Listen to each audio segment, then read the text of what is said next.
Telugu మ్యాట్రిమోనీకి thanks చెప్పాలి. 26 ఏళ్ల క్రితం ఇదే తెలుగు మ్యాట్రిమోనీ ద్వారానే వేళమ్మకి పెళ్లి చేశాం. పెళ్ళంటేనే తెలుగు మ్యాట్రిమోనీనే. వెస్ట్ బెంగాల్లో రెండో విడత ఎన్నికల ప్రచారం కూడా ముగిసింది. Mamata one side, Modi group one side అన్నట్లు ప్రచారం సాగింది. తృణమూల్ ప్రచారాన్ని మమతా ముందుండి నడిపిస్తే కమలనాథులను మోదీ, అమిత్ షా ముందుండి ఎన్నికల ప్రచారం నిర్వహించారు. 294 స్థానాలున్న వెస్ట్ బెంగాల్ అసెంబ్లీలో 152 సీట్లకు మొదటి విడత ఎన్నికలు జరిగితే 29న 142 స్థానాలకు పోలింగ్ జరగనుంది. వెస్ట్ బెంగాల్లో మమతా మరోసారి పాగా వేస్తుందా? కమలనాథులు తమ కళ నెరవేర్చుకుంటారా? Watch the story. 5 రాష్ట్రాలకు ఎన్నికలు జరుగుతున్నప్పటికీ దేశంలోని కోట్లాది మంది చూపు వెస్ట్ బెంగాల్ మీదనే ఉంది. ఎందుకంటే ఇక్కడ బెంగాల్ బెబ్బులి మమత ఉంది. ఆమె పొలిటికల్ ఫైర్ బ్రాండ్, మాస్ లెక్కలు, పొలిటికల్ లెక్కలు బాగా తెలిసిన లీడర్. సింగిల్ హ్యాండ్తో రాజకీయ ప్రత్యర్థులను ఎదుర్కోగలదు. కనుసైగతో కోట్లాది మంది తృణమూల్ సైన్యాన్ని శాసించగలదు. ప్రస్తుతం భారతీయ రాజకీయాల్లో మోస్ట్ పవర్ఫుల్ విమెన్. తిరుగులేదనుకున్న మోదీ, అమిత్ షా ద్వయానికే ముచ్చెమటలు పట్టించారు. ఇటువంటి మమతను ఎదుర్కోవడం అంటే మామూలు విషయం కాదు. ఇవన్నీ కమలనాథులకు బాగా తెలుసు. అందుకే సమస్త కమల దళాన్ని వెస్ట్ బెంగాల్లో మోహరించింది కాషాయ సైన్యం. వెస్ట్ బెంగాల్ మొదటి విడత ఎన్నికల్లో 152 స్థానాలకు ఎన్నికలు జరిగాయి. రెండో విడతలో 142 స్థానాలకు ఎన్నికలు జరుగుతున్నాయి.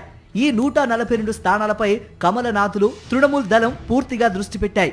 2021లో జరిగిన ఎన్నికల్లో ఈ ప్రాంతంలోని 123 సీట్లను తృణమూల్ గెలుచుకుంది. తృణమూల్కు అత్యంత పట్టున్న ప్రాంతంలో రెండో దశ ఎన్నికలు జరుగుతున్నాయి.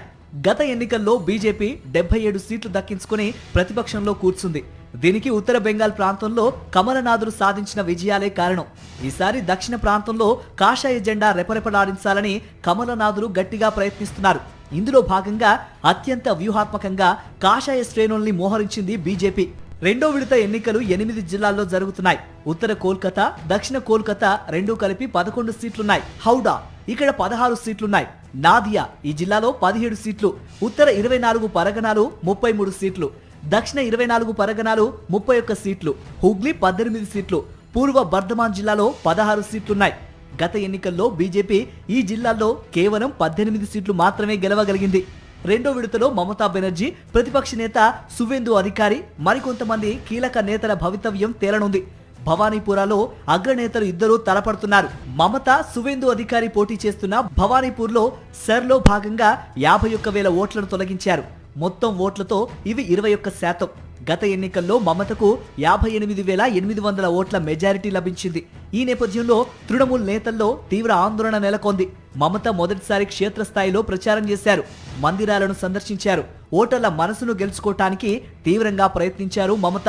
1984 కమ్యూనిస్టు దిగ్గజం సోమనాథ్ చటర్జీని ఓడించి దేశం దృష్టిని ఆకర్షించిన మమత అప్పటి నుంచి రాజకీయాల్లో వెనుదిరిగి చూసింది లేదు. తృణమూల్ గెలిస్తే మమత మరోసారి సీఎంగా ప్రమాణ స్వీకారం చేస్తారు. అంగ వంగ కళింగ నినాదంతో దూకుడు మీదున్న కమలనాథులు ఫస్ట్ పేజ్లోనే 110 సీట్లు సాధిస్తామని చెబుతున్నారు. బీహార్, ఒడిశాలో ప్రభుత్వాలను ఏర్పాటు చేశామని, బెంగాల్లో కూడా కాషాయ జెండా ఎగరవేస్తామని కమలనాథులు చెబుతున్నారు. ప్రచారం అయితే ముగిసింది. ఫలితాల కోసం మాత్రం మే 4 వరకు ఆగాల్సిందే.